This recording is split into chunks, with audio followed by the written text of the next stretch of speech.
working for me. I can see it right now. So you can see it. You might have to be in charge of YouTube chat. Okay. 'Cause for me, it is being the weird.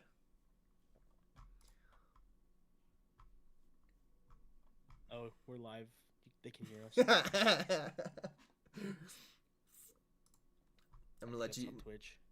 I'm gonna let you intro. You ready? Go crazy. Hey, what's up, everybody? Welcome to the Practically Reality podcast today. Like always, I'm here with my friend Garrett. Say hi, Garrett. Hi. You go Sweet. crazy. How's everybody doing? This is my first time getting to intro, so it's a lot of fun. Garrett is dinking around with some camera problems. It wouldn't be a Garrett the Gamer pod, or I guess live stream if there were problems going on somewhere. There's so many we're problems. trying to get those figured out. So There's you get so me many right problems. now. But Mr. Scully, yes, it's on Twitch and on YouTube. We're currently working through a couple different ways to get it live on multiple platforms at the same time. This is only episode 7, so we're still working through some technical difficulties as we go. Or like every Garrett's week it changes, stupidity. but Garrett likes to dink around with stuff in the background, and he always breaks it. So It's like 9 times out of 10. It's like I try something that's just it wasn't worth trying. We should have just left it.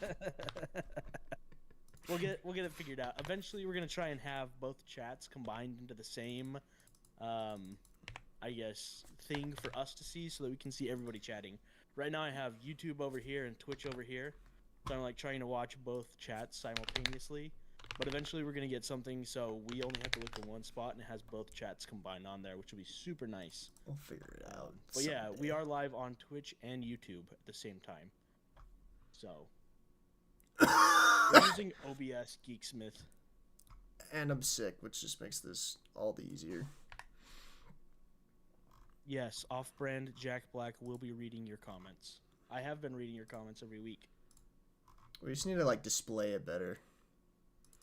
Yeah, it's kind of hard to be like running through because I also have Discord open up in the middle. So I have a bunch of different stuff going on at the same time, and we're gonna be doing a tier list this week. So that's the thing that's giving us the most grief. Yes. It's giving me so much grief right now. We're almost there though. All right, what are the tiers that you typically tier list something at? S, A, B, C, D, E, F? Is that it? Is that it, chat? We good? No E, just F. Just F? Oh. Yeah. I'm gonna make It's like F. grades in school. Oh yeah, there's no F. Why does it? What? I just realized how dumb that is. Why isn't there? Whatever. I'm not gonna think too hard about it. I also apologize, chat, because I am a little bit sick today. I've been coughing up a fetching storm, so if I hack up a long mid-podcast, you can blame the freaking... I'm not sure if it's COVID, but I want to think it is. Orion Drift. Orion Drift. You haven't heard of that? That's a new monkey game. The new Gorilla Tag game. Ah. It is fine. I'm really excited about it. Like, I'm stupid excited about it. Oh, yeah. We were talking about this the other week. It's like the Gorilla Tag meets... that other game? What was it called? Disc game? Echo. Yeah, Echo. That's cool. Yeah, it's really cool. I think it looks pretty dope. I've been trying so hard to get into their closed beta, but they won't let me in. They hate me. Understandably, but... Well, you're a competitor, man. I am. Well, not really. I'm not in that space necessarily. That's true. You could be, though. I could be. I could. Sounds like that guy from Friends. I could be. I could have kids. Oh my gosh. Have you guys played any fun games this week, chat? Garrett is still getting stuff figured out. We're going to talk about Call of Duty 6, Black Ops 6. We're also going to talk about the Batman game that Garrett streamed on whatever day it was last week. Mm-hmm. So we have a couple of fun topics, but have you guys played anything fun over this weekend? Anything of note? The Talk to a podcast. Never watched it. Oh gosh, that's like the running joke on my stream right now is that I'm gonna be a guest on the Hawk Tua podcast. It's like, You gotta why? spit on that thing. No, not you two. No. Everybody knows it, man. Oh no. We lost him, chat. Declan's banned from the podcast. Oh no, no. Okay, I think I got it figured out. I think we're ready on the tier list. We just got to find images as we go. That'll be fine though. We are talking about games, so I guess the schedule's changed a little bit. Typically, we would do our podcast on Tuesdays, but we're gonna start doing them on Wednesdays instead. Yeah. And then I think Garett's playing games on Mondays and Fridays. Is that kind of the schedule? Yep, Monday and Fridays I'm gonna start doing more of like a regular like game stream where I'm gonna play stuff, and then on Wednesdays we're gonna talk about the stuff that's been going on during the week. So, yeah. I'm turning into a streamer now, chat. It's great. It's a lot of fun. I think about doing some streams too. Garett and I can maybe try one of the days to do some multiplayer streams, but I'm going to start trying to live stream dev sessions, so that'll be a little bit of fun. If you're interested in game development, you can jump in and work through game development with me a little bit. If you want to do something useful, go watch Declan's chat. If you want to brain rot, come watch my chat. That's all there is to it. Yeah, probably. No, my stream will be brain rot too. You'll be seeing my chat GPT tell me how to program. So you guys will see what it was like to be in college with Declan, trying to figure stuff out while we were distracted by skibidi toilet stuff. Skibidi. Anyway, okay, I think we're good to go. So cool. Anyway, Sick. Let's chat. Let's talk through the craziness that has been Black Ops 6. Have you played it? Yeah. Have you jumped into it at all? Not. Okay. No, I saw it. It's pretty awesome. But yeah, you like it? So I jumped on last Friday with stream. Okay. It was a lot of fun. And I don't know. I have it because of Game Pass. I was not about to drop $70 on this. And that's kind of been interesting because it's kind of changed my perception of it, because it's like, man, Game Pass is so worth it because I have this game. But yeah, on Friday I played the crap out of multiplayer with chat and stream, and it was a lot of fun. And then on Monday I was playing zombies. Now, I might jump back into zombies tomorrow or on Friday for stream again, because I did not realize how many Easter eggs they packed into zombies. And that's kind of been crazy. Yeah, like I played it and I was like, this is pretty fun, I guess. Like it's round-based survival. It was pretty fun. Yeah, it's zombies, man. It's zombies.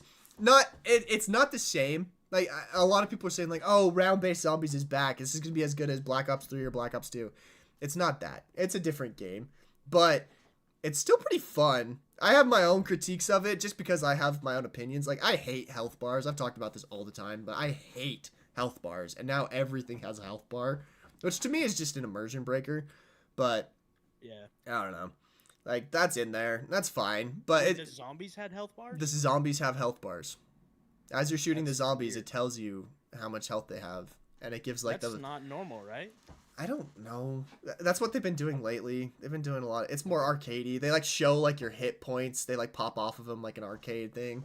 I don't like that. I'm all about like immersive, like, you know, Dead Space type stuff where it's like, or even Helldivers. Like, you only know it's down once it's down, and that's how it used to be, right? Like, you only knew a zombie was down when the lights went out of its eyes and it stopped running at you, right? So it's not the same game, but it's pretty fun still. I would love to try that multiplayer. I think that'd be a lot of fun. Yeah, I think that's the only reason I used to play Call of Duty. I was never like one of the multiplayer players, I guess. I didn't jump on and play online a ton. I only ever really played with my friends playing zombies. So it'd be interesting. I've played most of the zombies up until now. I think I might have missed a generation or two, but I don't know. I really liked it. It's kind of the most interesting thing about Call of Duty to me. Yeah. But I'm interested to hear how the new movement mechanics have changed it and made it more interesting to play again. So this was one thing that I was observing while I was playing it on Monday, is that omnidirectional movement makes for some really fun like uh like escape moments, because you still have that horde thing where like if you get trapped by the horde you're screwed, but Yeah. that omni movement with like sliding and whatnot, like I got out of some sticky situations. Like chat will tell you, like we got out of some super sticky situations because we slip and slide our way out of it, right? Yeah. So that's been pretty cool. Like you feel pretty bad when you like slip through like a huge crowd of zombies, and you know like you're shooting back at them. So that's been cool. But I truly think omni movement has been really fun for like multiplayer in general. I don't know. I like it. I'm kind of a fan of it just because that movement has existed in Call of Duty, but not everyone visually realized that's what you're supposed to do, if that makes sense. Gotcha. And omni movement, like at least the animations and stuff, just make it so that it makes sense in your brain that like, oh, I can move in these directions, whereas most people don't like mentally make that switch until they've played with a certain caliber of player, right? Gotcha. Anyway, Did you try the training? Like, have you ever trained zombies before? You know what that is? oh yeah, we did huge trains. Okay. We were doing huge trains. You can still train zombies. They have these crazy bosses in it now. They got this like that's pretty cool. they got this like guy with like a mechanical arm, which you can like shoot it off and like pick it up and shoot things with it, which is kind of cool. They've got this like 3-headed dog, and then these stupid spider things. Golly, I hated those. Those are supposed to be like the hellhounds. Yeah, they were like the old hellhounds. I didn't love those, but they're fine for what they were. And then on the other map, so there's 2 maps right now. There's one called Liberty Falls, which is like set in like a small town in like Virginia or something like that. Okay. But this is the other thing that was weird about it is it's daytime as you're playing the zombie map, so you're not scared at all. You're just like, feels like Walking Dead, middle of the day kind of zombie type thing. I don't know. It was a weird vibe to go for. Like all they had to do was make it nighttime and it would have been 10 times scarier, more zombie vibe, but they made it middle of the day and it's just like, okay, whatever. That's cool. And then they have another map called Terminus. And that one is like an island, and it's like nighttime. That one's like more scary. But also I've like my TikTok page right now is just full of like all the Easter eggs that you can do on these maps. And so like I want to jump back into it and try all these Easter eggs because I was like, whoa, there's so many things you can do in zombies. I had no idea. So kind of excited about that. That's like kind of hooking me back into zombies a little bit, which has been fun. Did you ever play the one in the like Roman or Greek period where you're running through the Colosseum? No, yeah, those were crazy Easter eggs you could do in there. So I was the whole game a ton. I was huge into zombies in Black Ops 1 and 2, and then when 3 came out, I feel like that was like my first semester of college. So like I just had no time for video games, so I didn't buy it. That's when I didn't do played the anything. most video games. So, yeah. Declan and Garrett's stories. Garrett got serious and Declan got less so. I played League of Legends for 72 hours straight my freshman year of college. Chat, that is not healthy. Please don't do that. Only if you're a real gamer. Like Psycho Gamer said, I am a Sigma Alpha AW Rizzler. Oh gosh. So I played 72 hours of League of Legends straight without sleeping. Oh whereas no. Garrett is not a Rizzler. So he did not play that many video games. Hey, I'm making up for it now with my entire life dedicated to video games. It's that easy.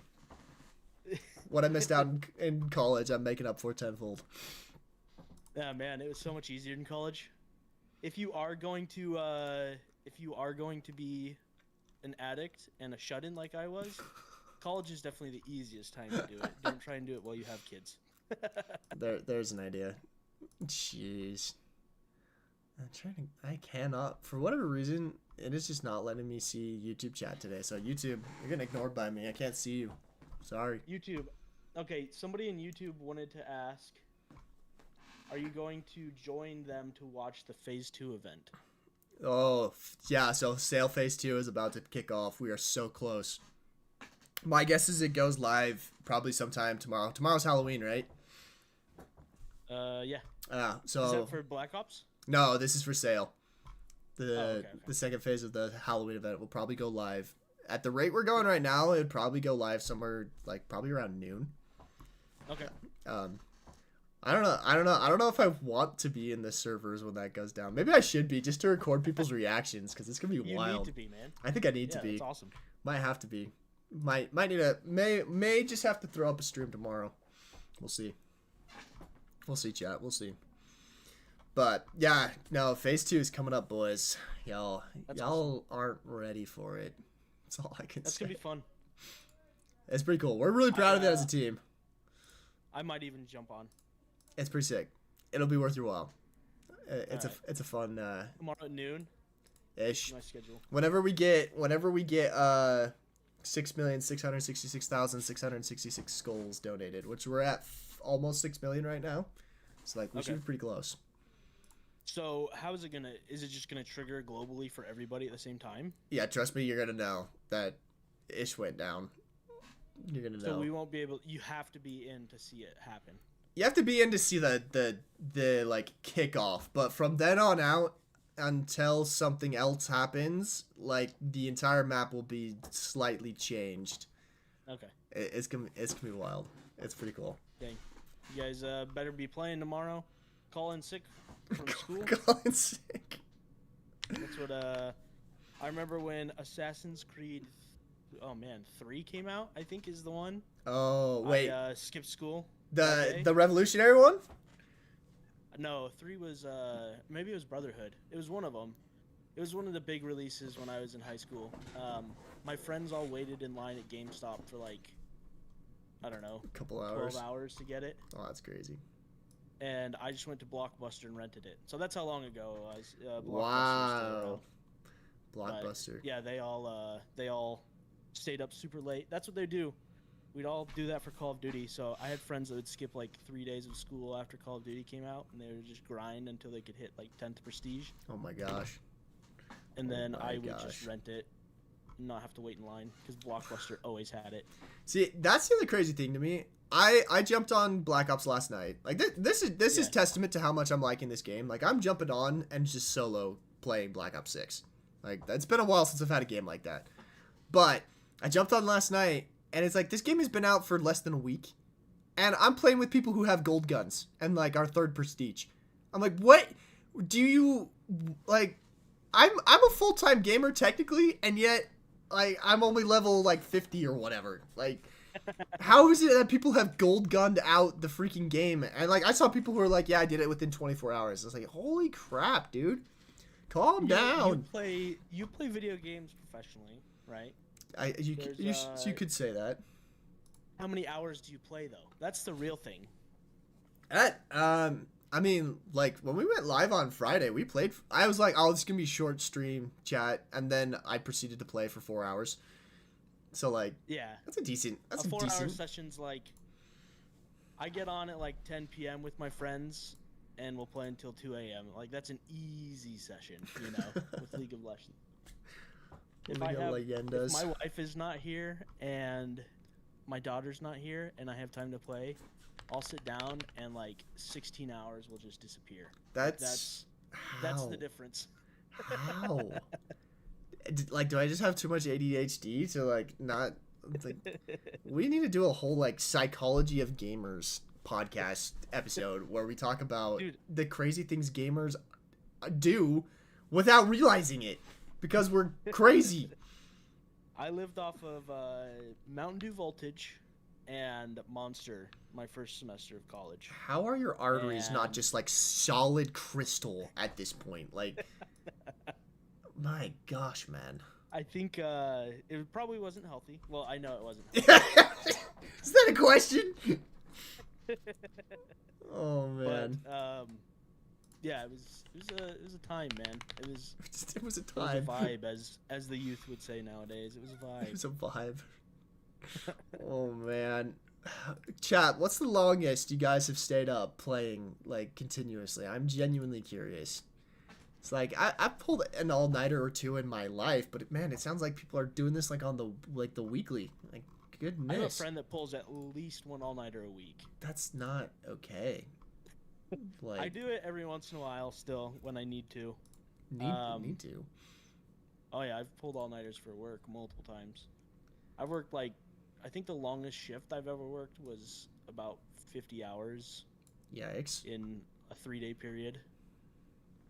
So Yikes.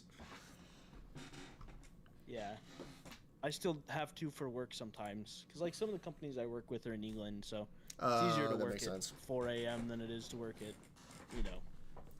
All right, fair enough. Yeah, for those of you who don't know, Declan is an incredible augmented reality developer. He does lots of cool like filters and stuff, and he also makes just like you're using Zapper right now, right? Is that the big one that you've been working on? That's the one in England that I work with. I went to a conference with them 2 weeks ago. I use a lot of Niantic Studio now, which is the new platform that Niantic has rolled out. It's a game engine for the web, which is pretty fun. And then I've done stuff on TikTok before, like TikTok filters. I've done Instagram filters, and I'm actually in the early program for YouTube filters. So YouTube is building out a filter system, and I'm building out small filters for YouTube. So if you're ever making a short from YouTube, you can use a filter. So that's just early stages. There's only like 60 of us that are working on that side of things with YouTube, but pretty fun. But yeah, right now, like the big project I'm working on, me and ChatGPT wrote a game design doc for a new project I'm going to be working on over the next couple weeks today. Have you guys ever played Jump King? Any of you guys? Jump King. Yeah. Jump King. Jump King on Steam. It's a rage game. Oh yeah, we were talking about this last week, were we? Yeah, so I finished my game design doc today. I'm remaking Jump King in Niantic Studio. A rage game. It's going to be free to play. You're going to be able to play it on your browser. Ooh. So you'll just go to a website and be able to launch it. The cool thing I'm going to be doing, though, so there's a technology called a Gaussian splat. I don't know if you've ever heard of a Gaussian splat. Not ever once. That sounds like something made up. So what you do essentially is you grab your phone, you download an app called Scanverse, and then you can move around an object, and it'll take like tons of little pictures, and then basically just put little dots in a 3D space around it. Okay. And it'll turn it into a 3D model. So you can make 3D models of real-world objects and real-world things. So basically I'm going to be taking like a water bottle, turning it into a Gaussian splat, and putting it in the game. So all of the obstacles in the game are going to be real-world objects that I'm scanning in, and all of them are going to be, turning into, I guess, different... I'm going to be using real-world objects for platforms instead of just cool assets. That's the challenge, is you have to use either Gaussian splats or you use real-world positions for augmented reality. So you'd be like going to a physical location and building an augmented reality game at a physical location. So I'm already doing that for a different project. So for this one, I'm going to be using Gaussian splats for everything. Okay, so that reminds me of a game that I saw. They were advertising it at Gamescom this year. I didn't go to Gamescom, but I got tagged in a lot of stuff because there was a huge VR presence this year at Gamescom, which I thought was awesome. Gamescom is held every year in Germany, in Cologne, Germany. And VR had like a whole section where a lot of the big players in the VR space actually had like legit booths, and they're like doing demos and stuff of upcoming games. Like, it just goes to show, like, VR is, like, we're getting there. We're getting so close. But, anyway, one of the games that they were showing off, I want to say that it was from the guys who do Demeo. Is that Resolution? I want to say it's Resolution Games. Yeah, Resolution Games. So, Resolution Games has a new augmented reality platformer where the platforms appear on like your walls. So you like, the way that they're showing it off is you would like scan your room, and then it would create this maze like how a platformer works, right? And you would be third person controlling this guy like in your room, and like you kind of had to like use the different angles and stuff to find your way through it. It was really cool. It's kind of a cool concept. I'm going to be doing something like that. So it sounds like that'll be on a headset, right? Yes, that was on. They're showing it off on the Quest 3. So cool. I'm going to be going in and scanning a couple of physical locations. So one of them is just going to be somewhere near me. I'm going to be turning it into a way spot. So I guess how the technology works for those who might not know, it's like Pokemon Go. So Niantic owns Pokemon Go, right? And you have different way spots in Pokemon Go, which are like physical locations where you can go to do things like a Pokestop or a gym. Okay. Those are called way spots in the Niantic world. Okay. So I'm going to go scan a new way spot and then create a platformer on that way spot so that if you have the website, you can go and download the game and then play a platformer on a way spot. That's for a different project I'm working on. So I'm currently working on 2 projects with Niantic. One for a game challenge, which is the like frustration game or anger game. Right. The rage game. And then the other one is going to be for a developer accelerator fund that I got into. I'm going to be going in and doing the Wayspot platformer game for that one, for like a fund that I got into with Niantic. Nice. But yeah, it's gonna be a lot of fun. A lot of platformers coming. I played that Animal Well.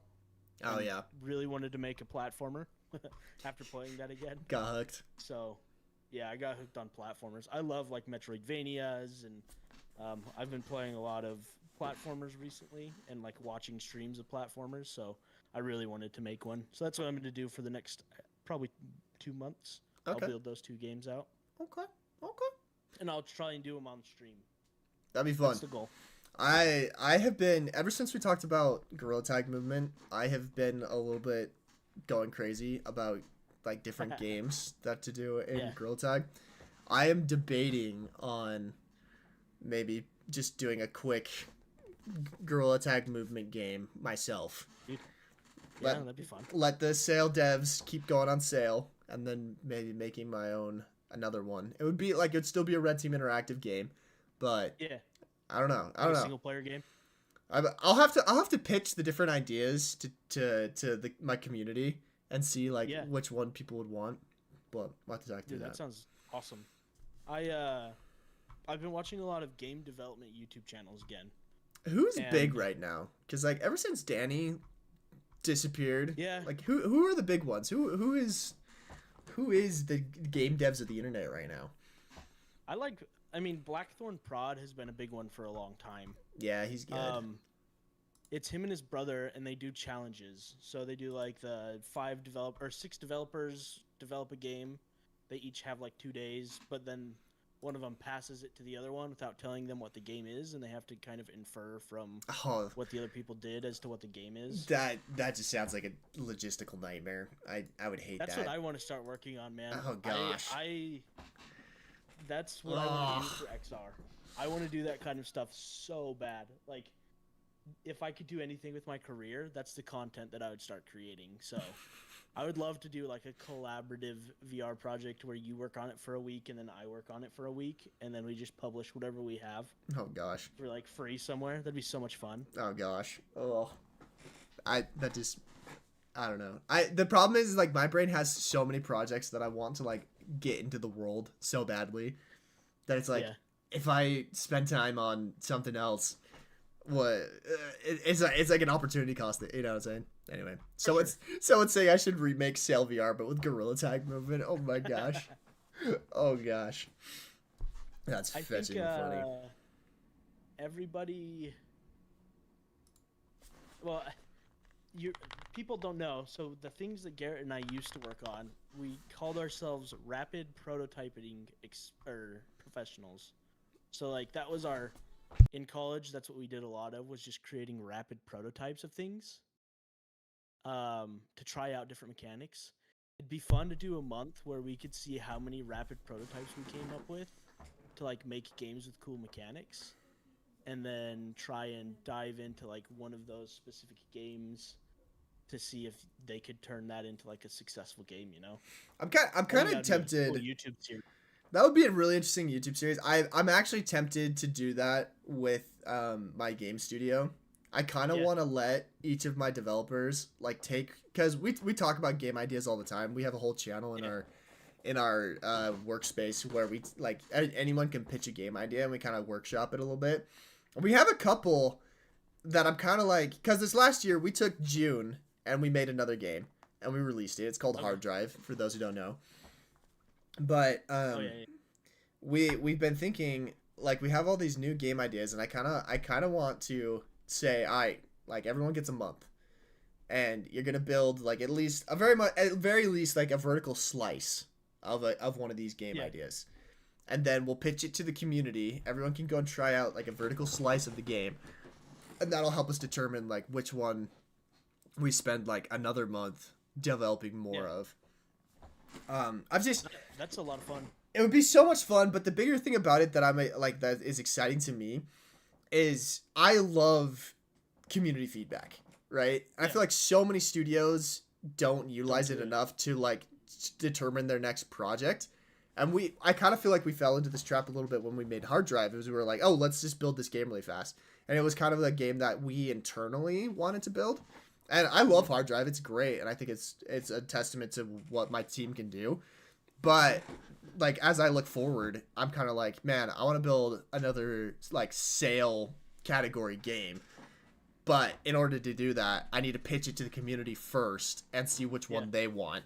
And only that way, I feel like, can we get another something like that big. Anyway. Have you ever thought about making a single player game? I have. I have a single player horror game that I want to build really bad. Horror game from somebody who doesn't play horror. Come on, man. Well, so that's kind of why I think it might do well. Because Markiplier talks about this a lot. Markiplier's like the king of horror. That dude only plays horror games, right? But he talks about how there's tropes in horror games, right? And he says he can walk through a horror game and he just knows exactly what's gonna happen because it's just like so.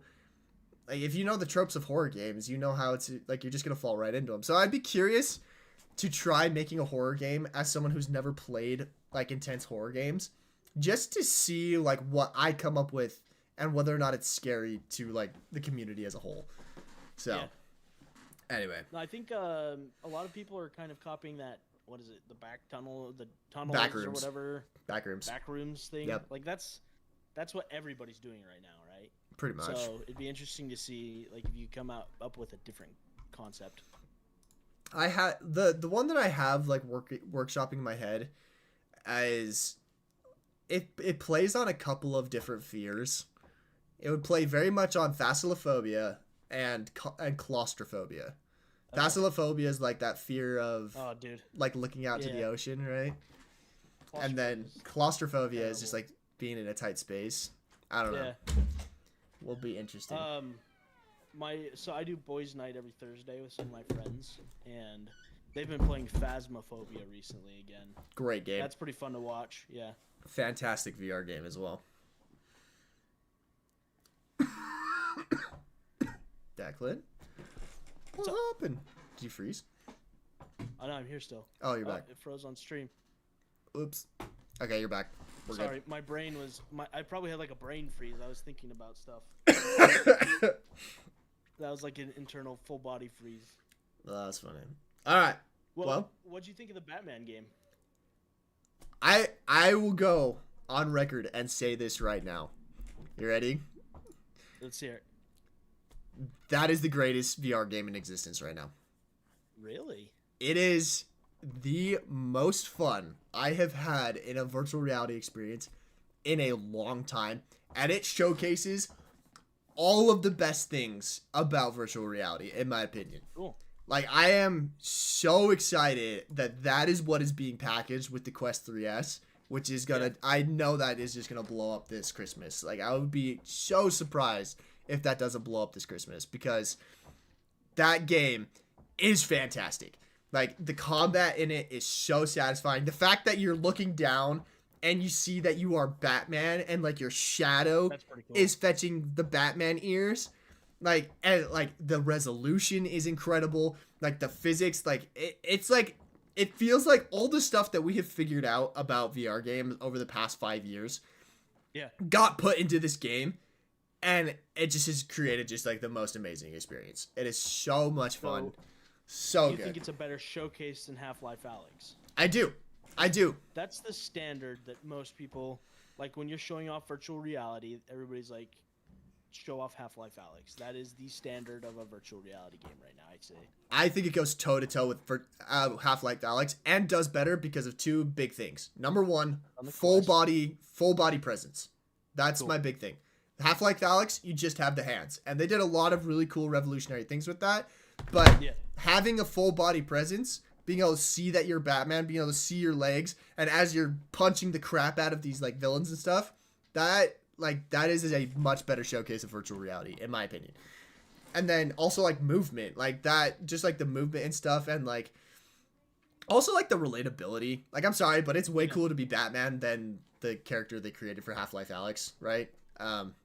I don't know. I just think it's a cooler, because again, my whole thing with virtual reality, the reason I think it is so cool is because you can do and be things you cannot do and be in real life, right? And the Batman game, you are the Batman. Like, this is the closest you will get to beating up criminals and stuff in Gotham City as you ever will, right? And it's so good. It is so good. Such a good game. Such a great, I love it. I'm so impressed with it. They did a great job with it. It's such a, and they like listen to all the stuff about virtual reality and put it into it. Like, that's an S tier game in my opinion. I think it's interesting. So, would you, if you were introducing somebody to VR for the first time, would you give them Batman or would you give them Beat Saber? Because like Beat Saber is still kind of the first casual game that most people play, I would say. Yeah, it's like it's so tough because like there's still this issue of motion sickness, right? And like I feel like if I were to drop someone into the Batman game, they would have that whoa moment, right? Just like, again, like the fact that you can just look at your hands and you're seeing the Batman gloves with like the spikes on the side of your arms and stuff, like that is a whoa moment in virtual reality. But as soon as they start moving, like that would be tricky, you know? Whereas Beat Saber is a great way to like introduce them to like the movement and everything like that. So I don't know. Like I would almost say that I would put them into Batman because Batman does a better job of showing them the whoa of VR. And I almost feel like that would do a better job at motivating them to like stay in VR because of how dang cool it is, right? Anyway, that's my that makes sense. That's kind of how I'm currently thinking about this. Yeah, I mean, you're right. I think Beat Saber, everybody that I introduce into Beat Saber has fun. The thing that is so nice about it is if you're not good at Beat Saber, you can still have fun playing the game. For sure. It's like you don't have to be an expert. Do you feel like that is still a possibility in Batman? Like, can people that aren't good at VR yet or good at like Batman still have fun while playing Batman? I don't know. Obviously, like I played it as like a very experienced VR person. I feel like they do a great job. This is the other thing though. Like, it is a story game. Like, you walk through like a mission. It's very linear. It's not open world, which is like my one complaint about the game. I would love it to have been more open world, but they definitely more created it as like a linear storyline and whatnot. But with that being said, like if someone were to start from the beginning and they were to choose like the very basic difficulty tier, I think they would be okay. I don't know, I'd be curious, but again, I just feel like the Batman game is a much better like first experience just because of the wow that you will get from jumping in and seeing like I am Batman. Whereas Beat Saber's getting better, especially with all the music packs, but also those music packs are locked behind a paid tier wall, right? You have to buy the DLCs in order to have them. Yeah. And like depending on the person, right? Like, I don't know. It's hard. I just feel like for like a singular experience, you're going to convert more people to VR showing them Batman than Beat Saber, in my opinion. Yeah. I think I mean, I made a video, like a quick minute-long video last week about like what is virtual reality. I still feel like one of the biggest and most important things about virtual reality is getting somebody into a situation where they are able to experience something they would never be able to experience outside of virtual reality. Like a wow experience that maybe you've always wanted to do. So like being a pirate, like sail, or being a monkey climbing around trees, or in this one being Batman. I think that's what draws people into VR. And then that's still one of the biggest selling points to me. But I feel like it hasn't been talked about or like demoed as much recently. I guess that whole aspect of things. Like a lot of people are recreating things in other types of video games and other things that you can kind of already experience. But there's this whole like I don't know world of virtual reality where you're able to do things that are impossible anywhere else. Yeah. So There's a couple of problems going on in VR right now. Like Gorilla Tag movement is kind of a problem right now because you think so? Well, like I don't want to like again, we talked about this on like a previous podcast where like Gorilla Tag movement is very intuitive and it's also like it's comfortable and it's also really fun. You know? But the problem is like that is being overshadowed. Like the fact that it is a movement mechanic, I feel like is being overshadowed by the fact that it is a money maker, right? Like you're getting these studios who are coming in and they're just saying like, okay, Gorilla Tag movement, Gorilla Tag is really popular. Let's just make our own version of Gorilla Tag, copy paste, ready set go. And, you know, we're getting flooded with like Gorilla Tag clones. What needs to happen is we need to have more games who are like yes, the movement mechanic could be Gorilla Tag movement, but the game itself needs to be completely different. It can't just be a casual social like just tag game, right? Like I played this game Animal Company, like chat has been telling me about this for a long time, but Animal Company it's Lethal Company with Gorilla Tag movement, and it is fantastic. It is a super fun game. My whole team, we jumped in and played it for like several hours and had a great time with it. But I feel like it was because, like, first and foremost, you know, it used the Gorilla Tag movement, which was fun and whatnot. But, like, the gameplay itself lent to a fun experience because it was, like, a fully fleshed out game loop and reward system and XYZ, you know? Like, that's kind of my worry right now with Gorilla Tag movement is people are focused more on the Gorilla Tag business side of things and not so much that it's like, this is a movement mechanic that you can use to then make your game loop more enjoyable in virtual reality. So, I mean, General Milo brings up something that's interesting. Said the fact that you can see kids 13 and under create Gorilla Tag games in under a day just shows how easy it is to make a game with Gorilla Tag movement. And like that is very true, right? Yep. Like I love the fact that kids are able to get into development through Gorilla Tag. I think that is fantastic. But we're losing a lot of like game design, right? Creativity. That's a huge aspect of making a video game. Like, yes, it is awesome to make a clone. It's awesome for people to jump in and make something that is like the game that they like. It just sucks that everything is Gorilla Tag, and it's like we're just remaking Gorilla Tag over and over and over. Like, I don't know. I feel like is it Yeeps? Like that takes the Gorilla Tag idea and kind of expands on it. Exactly. Right?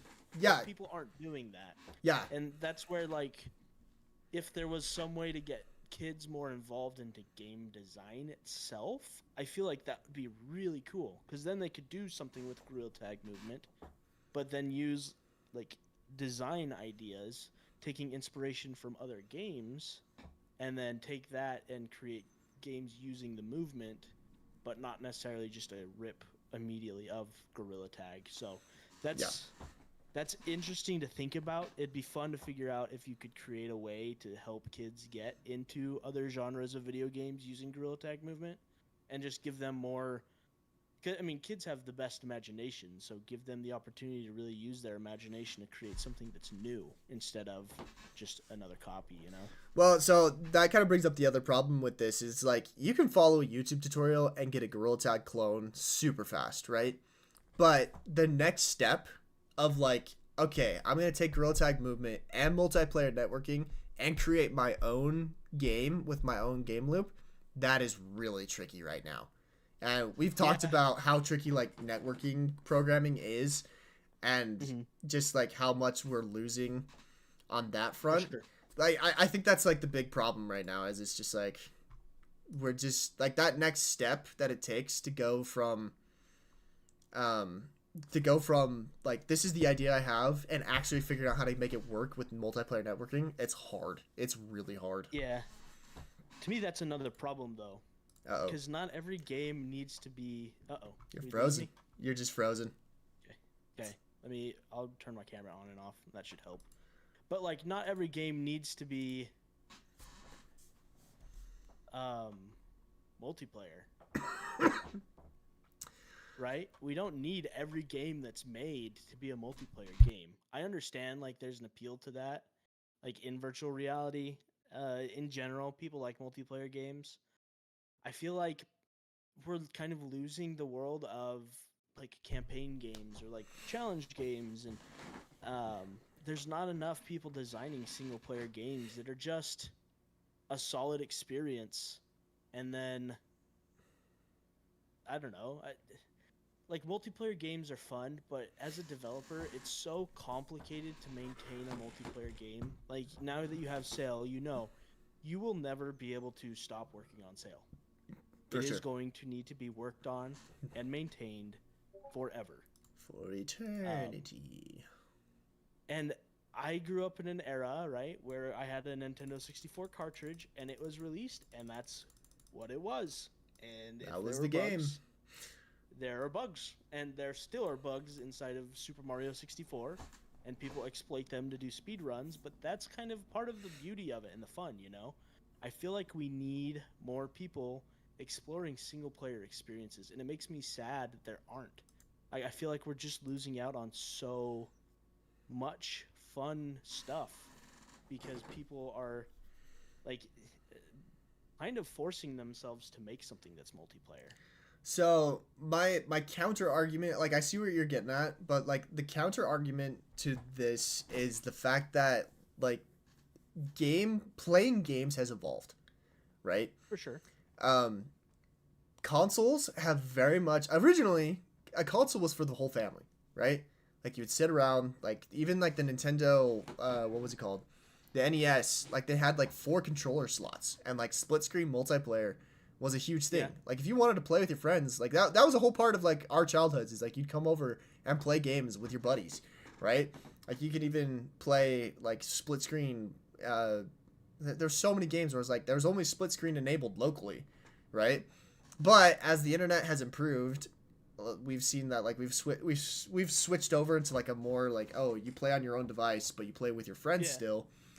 And, like, I don't know. I don't see people, like, I don't know. Like, I have a brother-in-law who, like, he brings over his friends, and he's in high school still, and they bring over, like, all their Xboxes, and they play in the same room, but they're all playing on their same devices. You know what I'm saying? Like, I feel like consoles have moved away from that, like, split screen local stuff, and it, like, I don't know, like, when it comes to, like, one of the things that keeps people in video games is nuance, right? Something new happens, something fun happens that, like, hadn't happened before. And by adding in multiplayer to any game, the just the nuances that can happen in any situation increase, like, tenfold, right? Yeah. And so, like, I think that's also a big part of, like, the game design that's struggling, is it's just like, oh, we add in another player, and suddenly all the game mechanics have an infinitesimal possibility of doing something we didn't expect, which makes the game more fun, right? I agree. I think multiplayer is fun for a lot of things, but you just don't always need multiplayer. Like, I love just getting the opportunity to sit down and play a video game by myself. Fair enough. And not having multiplayer. And, like, going through a story-driven narrative, like God of War, when, like, those types of games come out. It is so much fun to play, I don't know, Red Dead Redemption 2 or God of War, and, like, I'm paying X amount of money for a game that I will play once, and I'm okay with that sometimes. or twice. You know, I've played The Legend of Zelda: Ocarina of Time probably like 8 times in my lifetime. I've played Jet Set Radio and Jet Set Radio Future probably like 6 or 7 times each in my lifetime. They're games that are just like these core memories, and like the game was just so good because it was designed so well that it's fun to go back and replay it. Fair. Like, I would never want that. That's just for me. I feel like we're not getting a lot of that kind of stuff inside of games nowadays for virtual reality because they are all focused on multiplayer, and that's not necessarily a bad thing. No, but no, I see what you're getting at. Also, like, VR narrative is hard. Like, there's a whole conversation that could be had about, like, straight up, how do you do a cutscene in virtual reality, right? Yeah. Like story games are a lot easier on flat screen because you can cut to literal cinematics that take up your whole screen. It's like watching a movie. Whereas in virtual reality, like, the best I've seen it done, like Arkham Shadows, bringing them up again, like, they did a fantastic job with the cutscene element of the game. And it's like, it's more like watching a stage play. Like, you are on the stage with the actors and whatnot, and they did a fantastic job of making it feel like you were a part of the cutscene. Like, the characters look at you, they talk with you, they like point stuff out in real world space, like stuff like that. That is not something indie developers are going to be able to do easily, right? Motion capture and everything else aside, like, it's a lot. There are also games that I've played, though, from indie developers that don't have any text. I think having cutscenes and having a forced narrative like that is a crutch that masks over bad design. If you design a game well enough and have things in the game that can tell the story, then you don't need cutscenes. I'm a big believer in that. Like, yeah, cutscenes can add things, but there's also, like, immersive things that you can do to tell stories without having to actually talk to anybody. I feel like that is something that can be explored. And I mean, you have, like, silly games like the team that made Rick and Morty made that one Trover Saves the Universe. Right. Like, it's a fun. I think it's a fun design. I enjoyed that game. It was fun to play. Moss is a fantastic design for what it is. It's a VR game with, like, cool platforming mechanics and stuff. Like, those are games that are designed really, really well, Right. and use their design to the advantage so that they can tell stories through cutscenes or through audio logs or something. But there are lots of games that don't have any text or have any storytelling, but you get the feel of the story and you kind of understand what's going on from the design of the game. So I think it's just a game design problem too that we are working through in virtual reality. Yeah, I don't know, like, I'm trying to think of the I don't know. The virtual reality is such an interesting segment because, like, again, like, Sail VR started off as a single player game, right? And it was a paid single player experience, and there was lore. There was, like, lore and stuff that I had hidden throughout the map and stuff that people could get through finding these scrolls and whatnot. And like, quite frankly, the game did not do that well. It did fine. It did okay. You know, it gave me, like, the grounds to, you know, start up a studio and everything like that. But like, the number one requested feature is that everyone wanted to do multiplayer. Everyone wanted this to be more akin to Sea of Thieves. And like, maybe Sail's a bad example because, like, it is basically the VR substitute for Sea of Thieves. And so people kind of have that expectation with it. But at the same time, it was interesting being a single player game, and also, like, there's something to be said about, like, the free to play industry in general and how that is ruining like, the incentive to make a game paid instead of, like, a multiplayer free to play with microtransactions. Because it was hard to get people, like, Sail VR single player was worth $14, like $14.99. Like, that's, you can get, like, Wendy's meals more expensive than that, right? Yeah. And yet, like, it was something else trying to get people to go and buy that game. And for the people who did, like, thank you, first off. But, like, it has been crazy monetarily to see like the difference that multiplayer has made as far as like making revenue and stuff. Sure. Anyway, I don't know. We could go for a long time on this, but we should probably move into the segment everyone came for, which is the VR game tier list. So, Sweet. should we switch over to that? Yeah. We can chat about that later. Guys, I also in the chat on both Twitch and YouTube, I posted the link to our Discord channel, which is now in the Garett the Gamer Discord server. Mm-hmm. So if you go to the server, there's one channel called, I think it's called Podcast Topics. Podcast Topics. Please go there. We want to continue conversations from this in that channel, and we want to hear what you guys want us to talk about. So we're going to be trying to take recommendations and try and take topics that people want us to talk about and bring them into the podcast each week. So we'd love to try and get that channel as active as possible. But apparently our volume has been low this whole time. Whoops. Crap. yeah, I mean, other people have said it's fine, that they can hear us fine. I'll crank it up a little bit. How's that, chat? Let us know what the volume is. All right. Well, we are moving on, chat. We are going into the VR game tier list. Got our tiers. Now we just need titles. I'm gonna start off with Batman: Arkham Shadows. I think that deserves S tier because that is just a fantastic game. I am so excited about it. Like, I'm just so glad that that's like what is going to be coupled with the Quest 3S coming out this holiday season. Like, oh, so excited about it. So let me find a good image. Oh, not. We'll see how well this does in real time. So, Let's see. Gaming Destroyer 3000 said Beat Saber. That's another good game. We're going to be taking your guys' input for games, and we can put them on the tier list as well. Beat Saber. Okay. What do you Scrimpy think? said that's better for audio. Okay, great. Beat Saber, I would still consider Beat Saber an S tier game. I feel like it is kind of like, I don't know. It's been like the poster child of VR forever. It's hard for me to put it in any other category right now. So I don't want to give it S tier because I just feel like it's not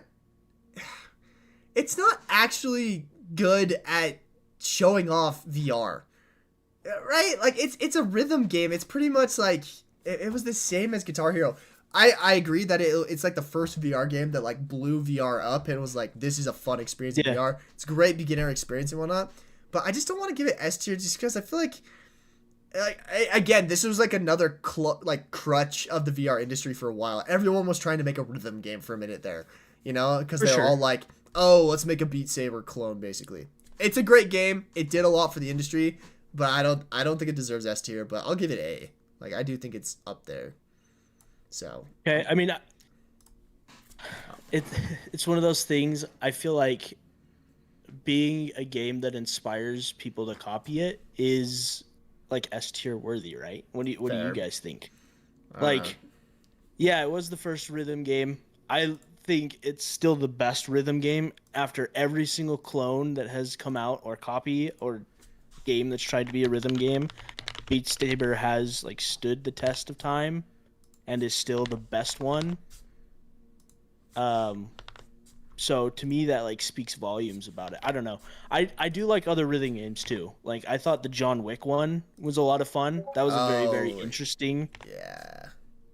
But I still think Beat Saber is the best rhythm game, and I really think it was like an industry defining game for years. All right, I just started a poll on YouTube for S or A. I'm kind of curious what the chat thinks. Because I agree, like, it did a lot for the industry, but I do think it held back the industry a little bit because everyone was like, oh, rhythm games work in VR because of XYZ. Like, I actually got into an argument with a guy at Gamescom, or not Gamescom, at GDC, He was like one of the first employees at Oculus, and he was sitting down talking to me about Sail VR and just ripping on me for like the game design. He's like, it's not user friendly, it's not XYZ. And he's like, you need to be more like Beat Saber, where anyone can do it. And like, he has a PhD in like game design. He teaches at like a university. The guy. Yeah. And I just remember sitting there and being like, dude, look, Beat Saber clones are gonna die. Like they're not original. It's hard to keep up, and like the music industry is hard to work with as well. For sure. But anyway, that was a funny conversation, and it's kind of funny to like look back and be like, I told you. Anyway. It's 67% for A, 33% for S. Interesting. Dang. We only got 6 votes, though. Let's get a couple more votes. Come on, chat. Go vote. Go vote. Yeah. We can jump into another game while that is pending. While pending. Let's get another one. What? All right, chat. Tell us. I mean, obviously, Gorilla Tag. Okay, that's going to be one of the ones on the list. I think Gorilla Tag is a B tier game. Really? I do. Okay. To me, Gorilla Tag is a demo of a movement system. It is not a real video game. You know, I can kind of agree with that. It was a movement system. Can agree. Like the game itself is just tag. It's social tag. And I still feel like most people don't play tag when they get into Gorilla Tag. No, it's like a community thing, right? Yeah, the social features kind of make up for the lack of actual gameplay in a lot of ways. I'm fair to put it at B. I think their new game has potential to be an S tier game because like they took their movement mechanics, they improved on them first and foremost, and they created an entire esport out of it that I'm so excited to get involved with, combined with the social features. I think their next game has a potential to be an S tier. All right. A tier 1 out on Beat Saber. So dang. All right, we'll leave it there. All right. Let's get another one. What's next, chat? Let me think of some games that I have played that I know, like from the top of my head. Let me go through my game list on Steam, or not on Steam, on. Are we gonna limit this to games we've actually played? I feel like we have to, right? Yeah, I feel like we can't rate anything that we haven't played. Did you ever play Transformer or not Transformer? Did you play Jurassic World Aftermath? The Jurassic World game? I did did not. I didn't either. I saw it, but I never actually played it. All right, I have a good one. What about Walkabout Mini Golf? Ooh, Walkabout Mini Golf. This is a good one. Oh man. I'm gonna have a hard time with this one. I am gonna have a really hard time with this one. What are your thoughts? I think it's an S tier because to me, like the beauty of Walkabout Mini Golf, it's a very simple game, right? It's not anything overly complicated. They made it simple, but they did a lot of things that were really fun inside of it, like hiding golf balls in every single map. Like you get to play putt-putt, but then you have like this added component inside of it that keeps you going back and playing and like staying inside of the maps more and looking around. And I think it's really well designed because there are other putt-putt golf games inside of VR and none of them really live up to what Walkabout does. I think it's really, really fun. So the reason I don't want to give it S tier again is because I don't feel like golf is necessarily like a revolutionary thing to do in virtual reality, you know? I don't know. Yeah. It is a great I want to put it at A alongside Beat Saber because again, I feel like it did the same thing. Like it set a standard for like this is great beginner experience for anyone. It's a lot of fun. And like yeah, like you're totally right. Like all the like the hidden golf balls and stuff, I feel like did a great job with like keeping people entertained with it and whatnot. Great game, great team supporting it. They figured out like a very non-intrusive monetization system for the game to keep it relevant for a long time. But again, I feel like it was like the actual game itself is nothing revolutionary. They just I don't know. I think we don't have to have games that are revolutionary in S tier though.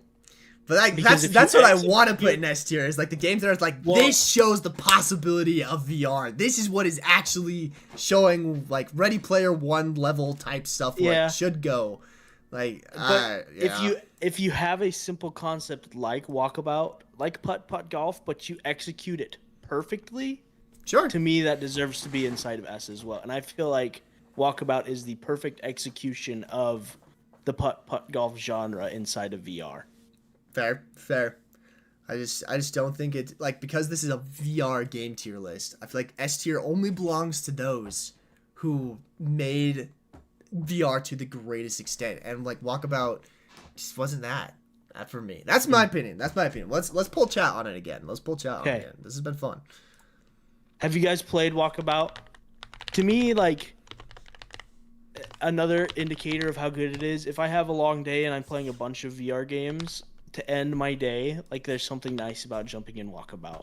It is Like, relaxing. if I It's very jump casual. into that after every single game, I feel like it is a really, really good indicator that it's just a top tier game. You know? I mean, I'm putting it up there. I guess I'm very hesitant on the S tier because I only want to reserve that for like the games I feel like truly deserve. Like I'm trying to think of another game that I think deserves S tier right now, and I'm having a hard time with it. Like Half-Life Alyx might be the only other one. I feel like Boneworks. Oh gonna be no, honest. yeah, you know what? Boneworks. I could put Boneworks. in Boneworks S to tier. me, it kind of the coolest thing about Boneworks is the sandbox, and I think Yes. that that's very, very unique. Yes. Did you play Bone Lab? I did play Bone Lab a little bit, That's- not as much as Boneworks, but I did play Bone Lab for a little bit. Bone Lab is the sequel, which basically did everything Boneworks did, but on the like on the headset itself. Yeah. So, I could put let's put a Boneworks up there. Sweet. I think that's I think- S tier. People have said, obviously we need to do Sail and Hard Drive VR. Oh gosh, I can't rate my own games. It's traitorous. If you were being hypercritical of your own stuff, I will be very hypercritical of my own stuff. I think Sail is definitely the higher, right? Out of the two games, Sail's the more fleshed out one. Yes. Sail deserves like A tier or B tier in my opinion. Like I would say A tier. critiquing my own game. I think A tier is a very good spot for Sail. Okay. I think it is a game that has the potential to be S. And I know you guys are still working on a lot of stuff. I don't know what would take it over that threshold. Honestly, I have no idea. I'm the wrong person to ask about that. But I do feel like it is a good game. And it deserves to be an A tier. It's one that I would feel comfortable. Oh my gosh. Somebody just said they've played 700 hours of Sail and have not gotten bored of it. So it deserves S tier. Gabe Saber. Gabe Saber is one of the top PvP players in the game. Like he is That's he is crazy. goated at the game. It is insane. So one of the reasons I'm very like critical of Sail VR is obviously like it's my own game, and I like every time I jump in I'm like, oh, I need to fix XYZ, and also there is a definite direction that I want to take Sail, and there is a quote unquote finished product of the game, and knowing that I'm not anywhere near that yet of what like finished product Sail will look like is another reason why I'm like, okay, like we can put it in A, because I truly do think that Sail is unique in the sense that it takes advantage of a lot of stuff that VR has to offer. I feel like it very much is like you have to like you can't experience Sail anywhere else. Like if you want to experience what it's like to be in a pirate environment, sail a pirate ship, and like fire cannons and like actually have that experience, you're not gonna get that anywhere else, you know? So I feel like Sail does a great job of taking advantage of all of the things that VR has to do with it. But I'm just like, oh, there's so much more that's gonna come out of Sail that I'm so excited for, and it's not there yet. So I will not even consider it S tier yet. Yeah. But maybe at final product, maybe we'll see. And I think we should kind of define what the tiers are, right? Like S, I guess if we're doing something that S is like revolutionary. Yeah. or amazing, right? A is a really, really good game. Really good game. Like, would recommend. Like, yeah. I think like when we get into C territory, C's like I don't mind spending money on it. Like I don't play it a ton over and over again, but I played it enough and it was a good average game. Like I had fun with it. B is kind of probably spent a little bit more time playing it. I think it's niche, so it doesn't fit everybody. And A tier is something that everybody could probably enjoy. Yeah. A B tier is probably a more niche game. And then D is like, I bought it. I didn't mind playing it. I don't think it was really worth the value, but it was still fun. F is just a bad game. Yeah. F is just like it's hot trash. So I think that's fair. Yeah. I think that's fair. Okay, hey, yo, so we got the Walkabout Mini Golf tier results, and they voted S tier. Okay, chat. One for me. I see you, chat. I'll put it there. I stand by what I said. I will stand by what I said, but I think that is that's pretty deserving. I think it's fine. It's fine. I've said my piece. All right. Ooh. There's a couple contractors. Contractors. Oh, this is a tricky one. So contractors is alive because of mods. Okay. Right? Yeah. I keep typing contractors into Google and it's just like people for hire near you. God dang it. Okay, contractors. Contractors is alive because of the mods, which there's something to say for that. Like the ability to support mods is a whole thing. For sure. The gunplay is neither here nor there, in my opinion. Okay. It's good. It's fine. Not my favorite. Yeah. I to me, honestly, also B tier is what that sounds like to me. B tier. It's because, yeah, it's something that probably people would enjoy, but it's niche enough because there are people that are not going to know how to mod it. Yeah. And if that's the real benefit of it, then it's not going to be interesting to everybody. Yeah. You have to be niche enough to actually know that whole world of things, you know?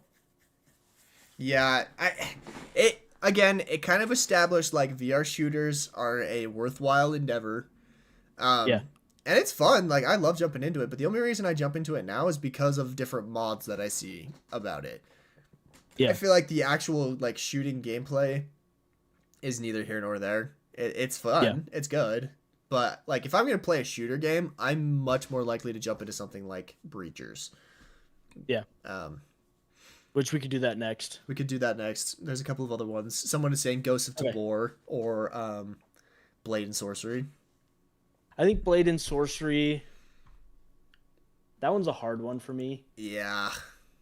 It's an older one, right? It's an older title. It's been around for a while. Uh-huh. I played it a long time ago, and when I played it, I had no freaking clue what I was doing. Yeah. So, my big critique of Blade and Sorcery, until recently, it was a sandbox game. Yeah.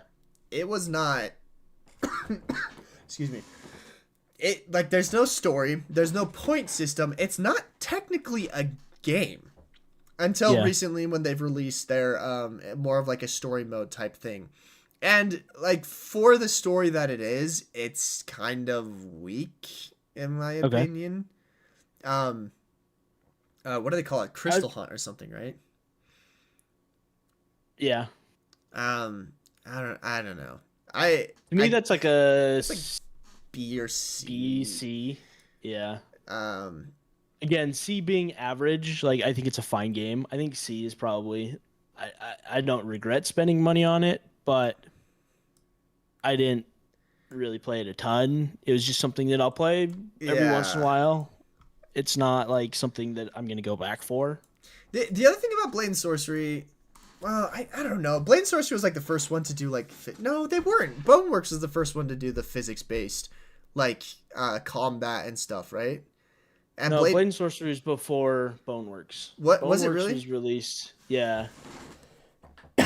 Boneworks was a better system. Right. So. Mm-hmm.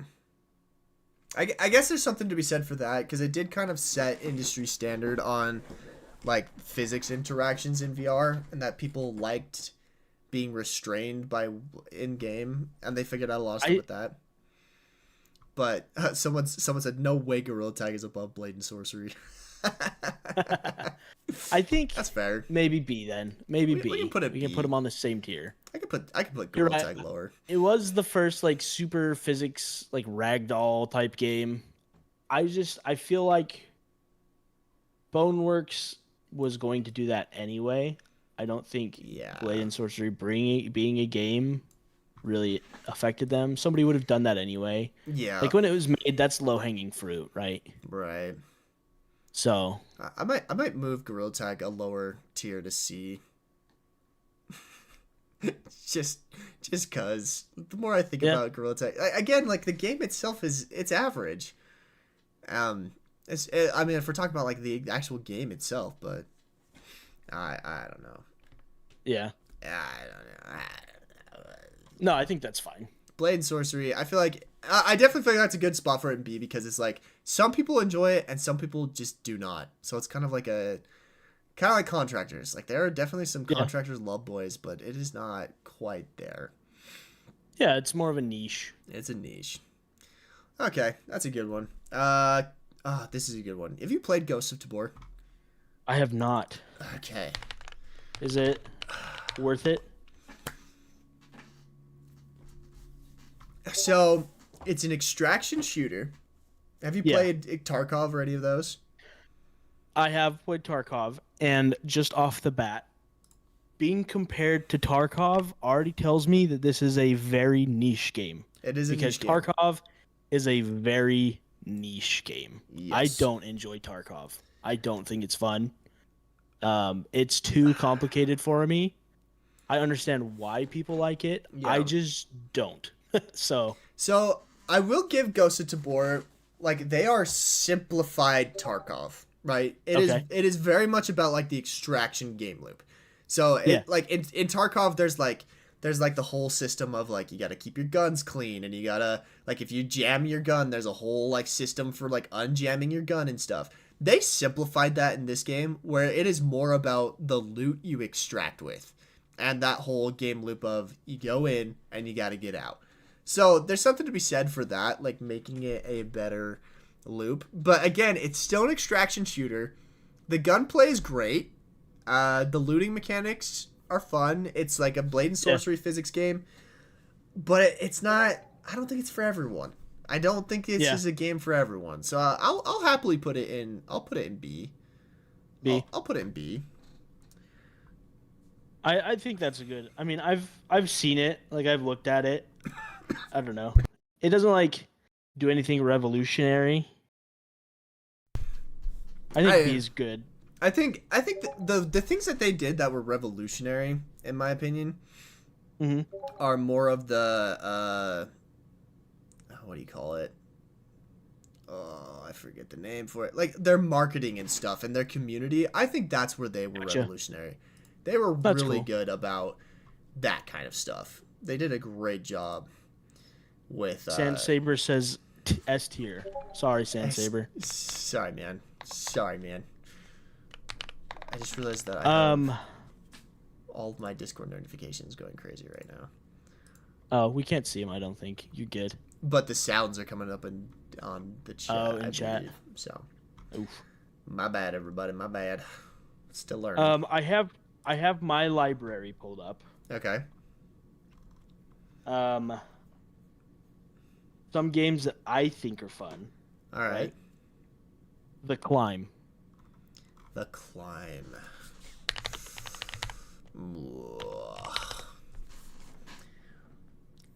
So, how many people in chat have played The Climb? I feel like this was a bigger one towards the beginning. Like this was one of the ones that released with the Rift S, if I'm not mistaken. Well, there's The Climb 2, which is a newer version of it. So we can use The Climb 2. I think that's fair. We can do The Climb. Okay, so I played The Climb.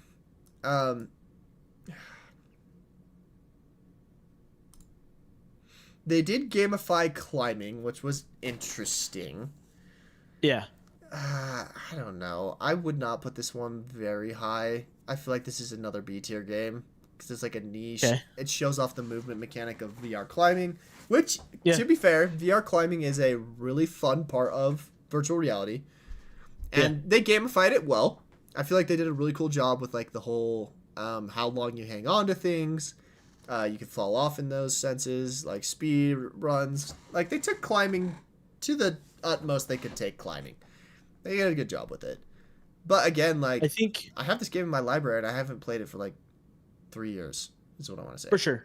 I definitely would say it's probably a B tier game. When we started working on VR, it was one of the keynote titles. It was. Because it's so beautiful. I think that's one of the things graphically that the Climb does. Stood out. Yeah, it's a very, very beautiful graphically game. The scenery is amazing. I'm scared of heights. But I loved Climb because it was just so immersive. It is one of the more immersive titles, I feel like. That's like, I mean, you forget that you're in VR. I haven't done that in a ton of games as of late. But like when I played the Climb for the first time and when I showed it to friends, we would all forget that we are in VR. Like it's just immersive. Yeah. So to me, that's really, really cool. And if you haven't tried it, it's a fun one. It's definitely one of those ones where like if it goes on sale, buy it on sale. Get the sale or get the Climb 2. It's better in every single way, but it's a fun one. I would recommend it. It is a good one. But it's like one of those like again. I feel like it's one of those. You will play it a few times and then you'll probably be done with it. You're not gonna. It's For sure. not Play it forever. Yeah, it's neither here nor there on those things. What about Okay, chat. Wait, let's see. Ooh, Richie's Plank experience. Ooh, Richie's Plank is a funny one. Richie's to me, Plank, dude. It's not a game. It's a demo. It is a demo, and it's really good for what it does. I think it's C tier. I don't regret buying it because I love watching people pee themselves.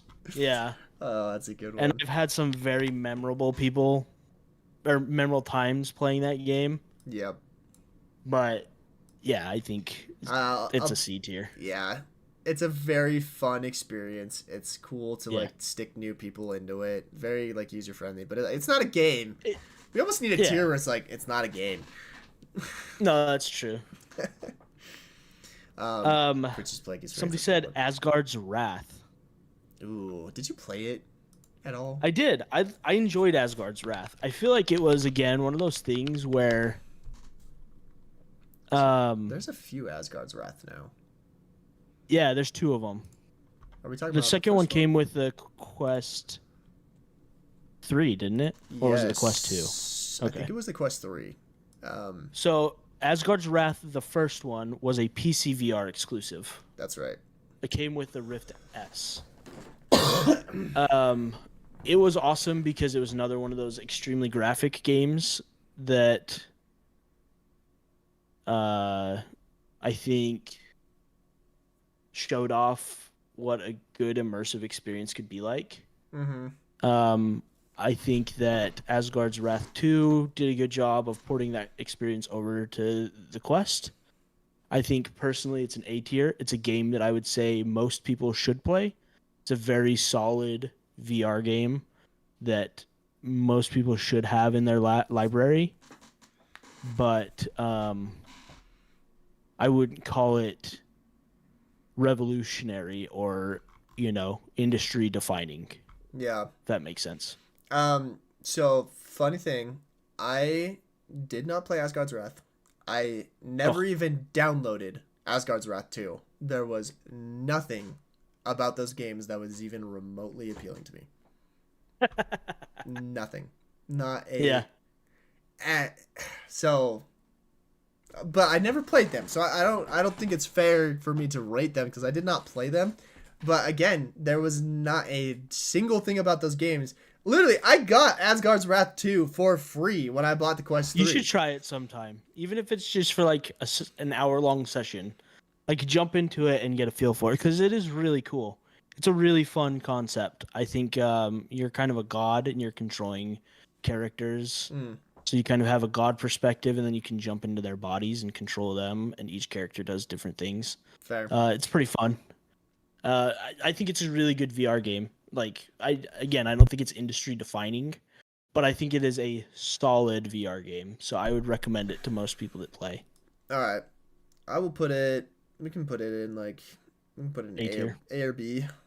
I would say A. Let's put it out the chat. Let's do another poll. Asgard's Okay. Wrath. Oops. We'll do it between A and B because I think that's fair. I think it's like from what I've seen, I think it's a good game. I just like for whatever reason that style of game, nothing. I mean, Just- you're not also like a Lord of the Rings guy, are you? I am though. Like not Oh, okay. really? Not to the extent that like some people are. I really enjoy Yeah. Lord of the Rings. I love the movies. I love Shadow of War and what's the other one? Shadow of Mordor. Shadow of Mordor. Love those games. Played the crap out of those games. But I don't know. I just like this game for whatever reason in virtual reality it was not very appealing to me. Again though, I'm not big into those combat games like Blade and Sorcery. Yeah. I've played it, but I was not one of those Blade and Sorcery lovers, you know. It's interesting you love Batman so much then. See, like for me, I feel like the reason I am a huge Batman fan. Like I grew up like reading Batman comics. I was obsessed with Detective Comics like all Yeah. throughout junior high and high school. I got super obsessed with them. So I don't know, dude. Like I feel like that's also like a thing for me is like Batman fulfilled like one of my own fantasies, which was like For sure. being the Batman, you know. So I love mythology and like all that nerd stuff. So Asgard's Wrath kind of fulfilled like Norse mythology, Greek mythology. Like that fulfills that fantasy for me. that's fair. That makes sense. Yeah, like I've had a hard time with like the recent Assassin's Creed games as well because they're just playing in eras that I just have no interest in, right? Yeah. There's like the Egyptian one, which I'm here nor there on Egyptian mythology, and like same with like what was the other one? The Norse one. Like I love Vikings and stuff. I think that's a cool concept, and I actually like I have been like scheming up a potential like Viking game in VR, but. Yeah. Like the mythology is, I'm just like whatever. The only mythology I've love ever got into Norse is Greek, mythology. a little bit, but that was Greek. mostly because Yeah. of Percy Jackson. So, Gotcha. oh gosh, do we have to do VR chat? I think VR chat is It's not a an game. interesting one. It's not a game, It's not a game. but Uh, it's one of those games. Well, there are games. That's the thing. It's a sandbox. it's a platform. VR chat It's is a a platform. platform. None of these are even appropriate for me to put on stream. I just looked up VR chat. Yikes. You got guys like a are VR chat logo. You guys are nasty. Sheesh. I think VR chat is a solid B tier. I think it's good, but it's Yeah. very niche, and it's something that not everybody's going to enjoy. Can agree. Cool with that, chat. Yeah, yo, Asgard's Wrath chat is on your side with this one, dude. They are saying 100%. Like 100% almost, A tier. it's 80% A tier for that. So I'll Sick. VR chat. I almost want to put it lower. We need an F tier game. We gotta come up with an F tier game. What is an F tier game. F tier VR game? I've got one in mind. I'm curious what you think. All right, give it to me. Tarzan VR. I've never even. I think I saw that and it was so bad that I didn't even want to try it. Let's put that in there. Oh my gosh! Like Whoa, General oh. Milo is freaking throwing shade over here with Self 8 Arcade. The fuss, dude? What did we do to hurt you? Did that game even work anymore? I have no idea. I should go check it out one time. Yeah, Tarzan VR. Also Tarzan VR was just like all the things I hate about like VR games. It was like they had like text floating in space and like health bars over enemy. It was just terrible. Like that was just hot garbage. Absolutely. Yeah, no there's thank some you. things just aren't designed well. It was you know. bad. And it bugged at the time. I really hated Tarzan VR as well because it was on the store and Sail VR was not even being considered. And Yeah, that that was pissed me crazy. off. It's like, how I are you remember that. putting these This crap on POS there. games on your store and yet Sail isn't even being considered? Like, they wouldn't even talk to me at the time. That was a good, fun, dark time. Ugh. All right, I have a couple more I think we should throw on there. In the F tier? Or... No, just on the tier list. All right. Because we're getting close to time. Oh, yeah. But I definitely think Moss is one that is a cool genre-defining VR game. Oh, my A God. third-person platformer is really interesting. Uh-huh. What do you think? Never played it. Never touched it. Never cared to. Really? I am not a I think- platformer guy. Okay. I've never been into I those. love platformers. That's fair. I know this Do is you a remember good game, Robo though. Rescue? Yes, I do.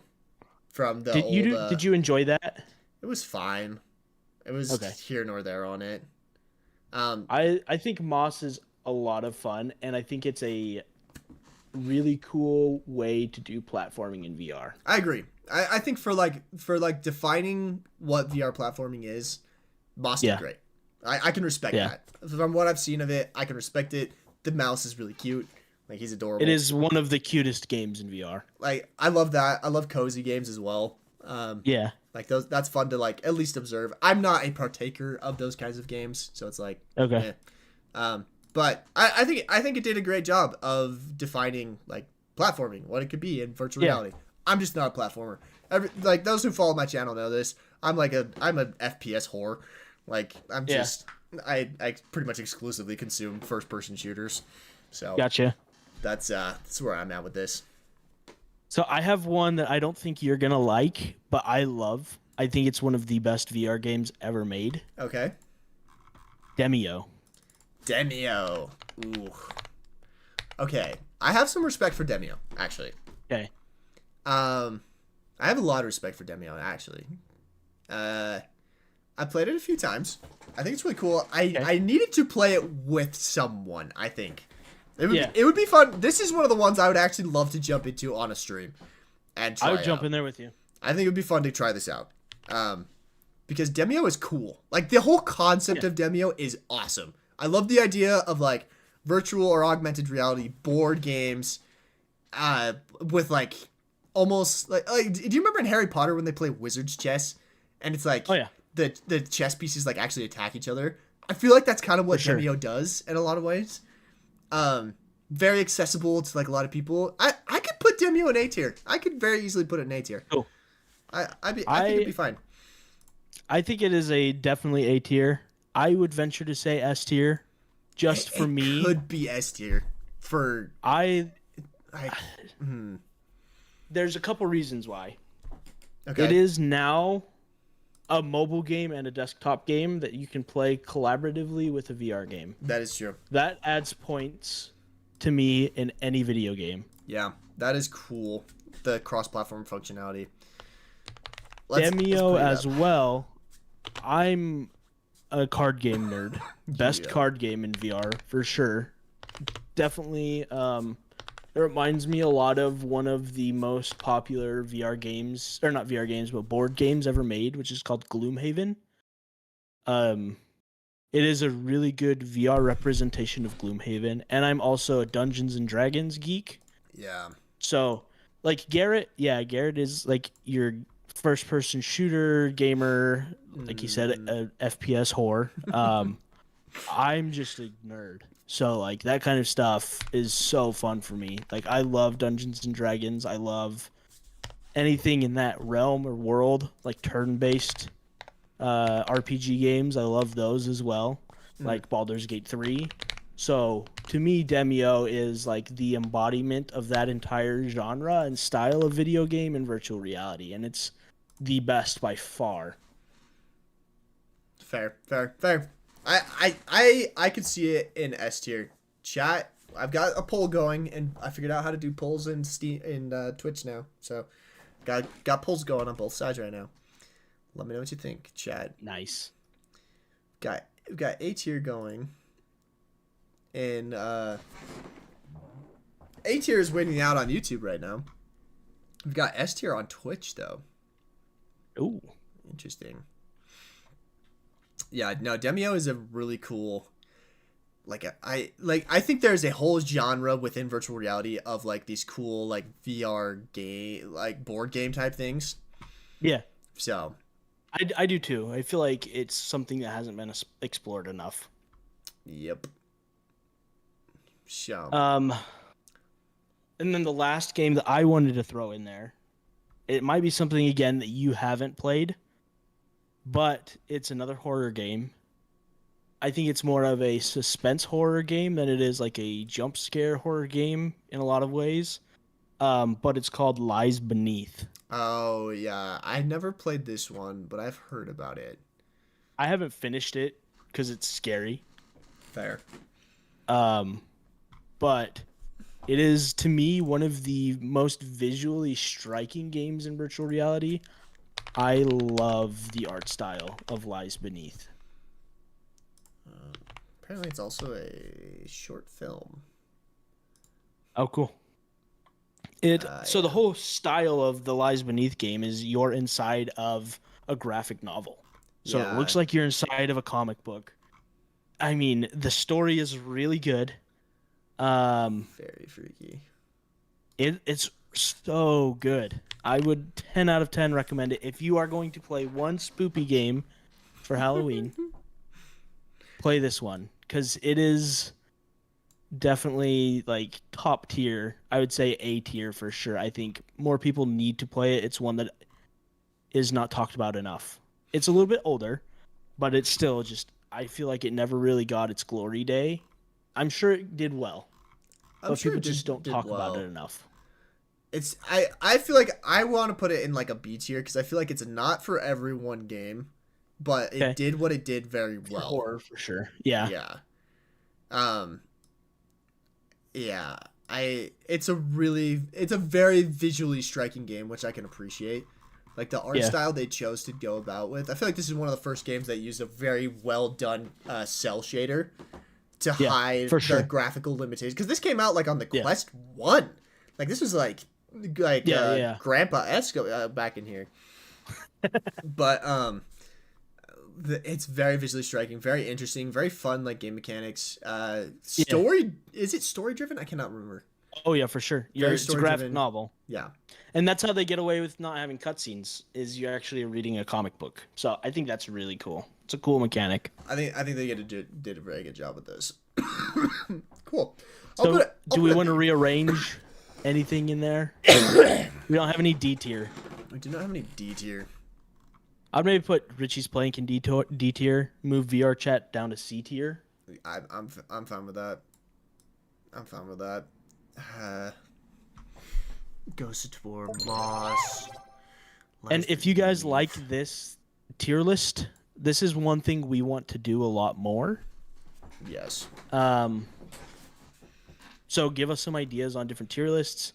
Maybe we could do a specific genre of game tier list, and Garrett and I could try and get in them and play them, or at least do some research into them. And let us know. Yeah, if you guys are down for more tier lists, this has been a fun discussion. This has been a lot of fun. Yeah. We should have started earlier so we could do more. Let's do. Well, we're looking to do segments in this podcast now. So, just so you guys know, like this is episode 7. We're still trying to figure out exactly how we're going to approach this podcast, right? It's kind of just something that Garrett and I are doing for fun. I think, we can do some tier lists. I think we kind of want to jump in and talk about the games that we're playing each week. So I'll try and play more new games because I get in my old habits of playing League of Legends over and over and over and over again. That's what I so will we can talk about that stuff. No, I will be branching out a lot for streams. I'm trying to figure out if I'm gonna do like a VR stream every week. I have been contacted. I don't know if I'm actually allowed to share this.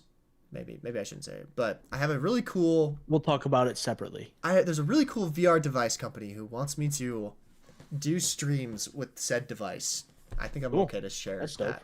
So, okay, wait. There's one more I want to talk about that I think is fair to talk about because this is a really interesting genre of VR, and it is Five Nights at Freddy's Help Wanted in VR.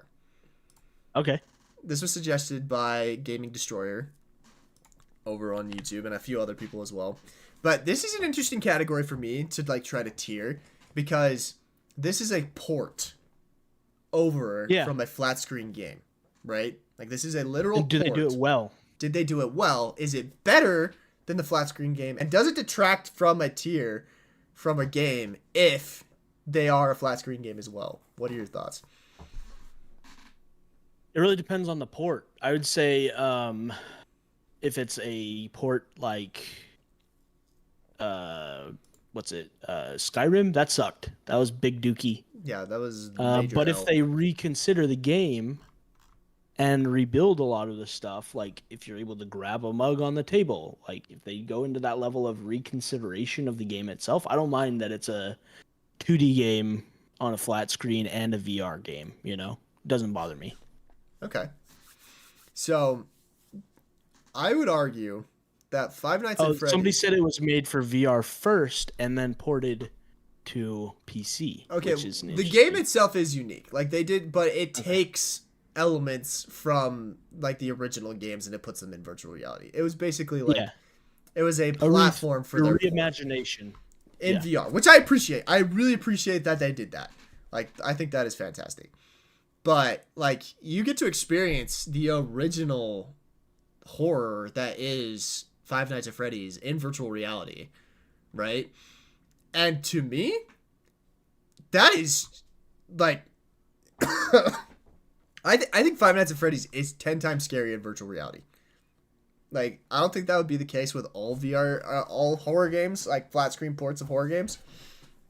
But Five Nights at Freddy's, when you actually have, like, the presence of, like, the office you are in and pressing the buttons and seeing the freaking animatronics outside your window, to me, that was a major upgrade in the horror level that existed in the game. So I feel like to that extent, it does well. Whether or not it's an A tier game or a B tier game, I feel like I want to put it more in the B tier. It's not for everyone. Horror games are not for everyone. But for what it is, horror game wise, it did it well. It did it really, really well. Declan, we lose you? I think that's really cool. Oh, your camera froze again. Screen froze again. We got Giga Chad. We got Giga Chad Declan today. There you go. You can see my patchy beard. Yeah, I think it's cool. Chat saying it has a different storyline in VR than it does on flat, which is really cool. I think that needs to be rewarded. I would say probably my chat is obsessed with FNAF. I was playing Fetching Zombies and getting the full storyline of freaking FNAF other day. My gosh. I mean, that's a generational thing. FNAF is a revolutionary game, and that's why they made it in TV show, and that's why the TV show did so well. TV show? Wait, I thought it was a movie. Or the movie. It's a movie. Yeah. The movie did it fantastic. It was the #1 horror movie of 2023. Yeah, I think that's awesome. That's fantastic. There's some serious firepower right now in turning video games, into some sort of screen thing. What do you call it? Movie. Yeah. Or streaming, whatever. But I want to put it in B tier. Oh, your chat is not happy. I know they weren't going to be happy about that because they think they have nothing but respect for. Where do you want it, chat? I'd put it in A tier. A? I think it did a lot of really cool things. It's hard because it's probably not for everybody, right? There you go. But I think it's probably better than B. I don't think it's... Yeah, I think A is probably the best tier for it. It's one that I would feel comfortable, like, F tier. All right, we'll do this, chat. I will put up 3 options on this poll. We will do S, A, and B. Oh, they're going to put it in S. I hate democracy sometimes. That's the thing, though. Like, this is our opinion. This but is if if the majority of people that play VR would recommend it. This is true. For what it and it is, probably is an S tier.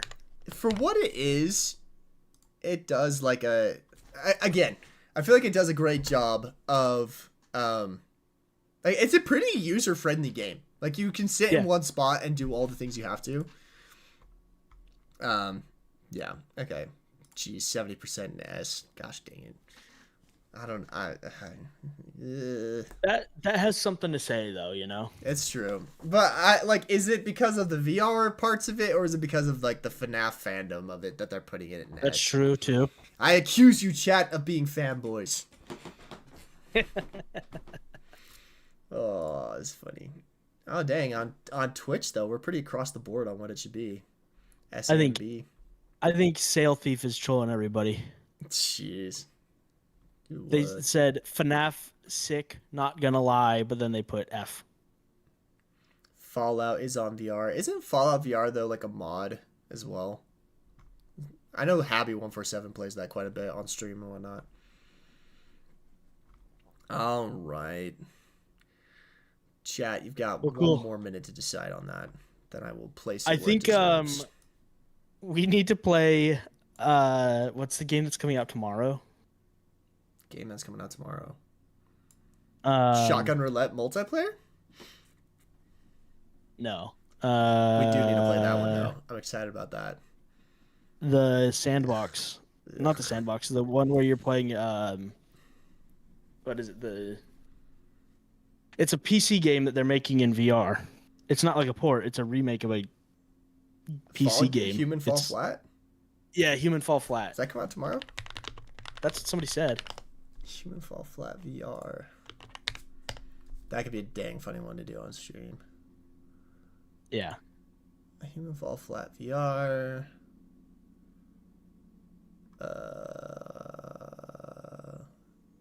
I have a... When does that come out? I do feel like it was soon. Is that tomorrow? October 31st, yeah. I'm trying to skip to the end of this. Is it only on Steam, though? Okay, no. Human Fall Flat VR. Coming October 31st at 11 a.m. Oh, yeah, there it is. Oh, so that is tomorrow. I'd be super down to play that. That looks like a really good time. Oh, my gosh. Okay. All right, S tier 1 out. In chat. I'll put it in A tier. We'll compromise. We'll put it in A. It's fine. I refuse to put that in S tier. No. No, chat. No. Well, guys, we should be ending here soon. Probably.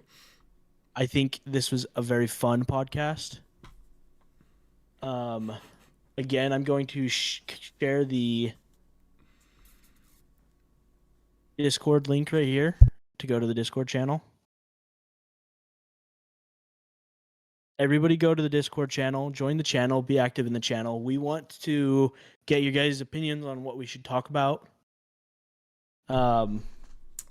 If you did just join,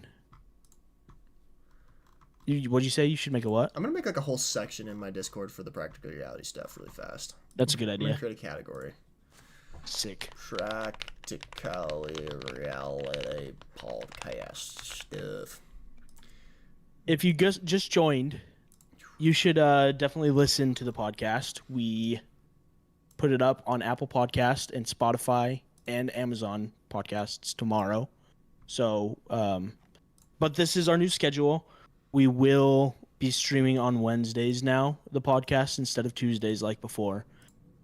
We go live every Wednesday at 1 p.m. Pacific time, U.S., and then we will post the podcast on Thursday at 10 a.m. Pacific time.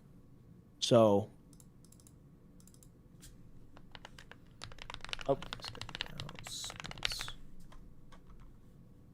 Moham, Boz, hello.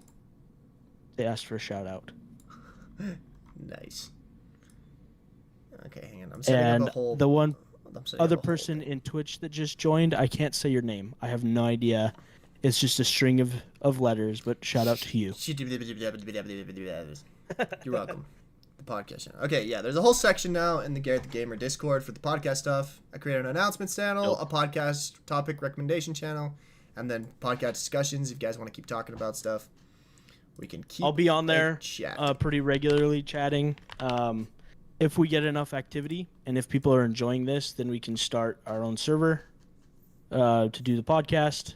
I know Garett is stretched thin, so I can kind of manage that more. To say the least. And then eventually, I think we're going to try and go and put all of this on a Practically Reality YouTube channel. Which is now live, and we streamed to it today for the first time. Oh, dope. Yeah, so we'll get that put on there. I'm going to go through and upload all of the old streams onto it. Perfect. So that we have the Practically Reality old podcast episodes on there. And then we'll see what we do on there. If it pops off and we're having fun, then maybe we'll do streams on there. We'll go crazy. We'll have fun. Yeah, we'll have fun. Woo! Gotta get rid of this stinking cough before the next one. Ugh. Fun. I had fun with this, guys. It's fun. It's fun ranking games. I would love to do this for just like regular games as well. To do the current state of things. I love having chat recommend us different stuff to like give my opinions on it. But again, guys, these are just our opinions. Don't worry. For sure. These are our own things. Like I said, like I have very specific things about games that I love or hate, and it kind of shows in the tier list that I made.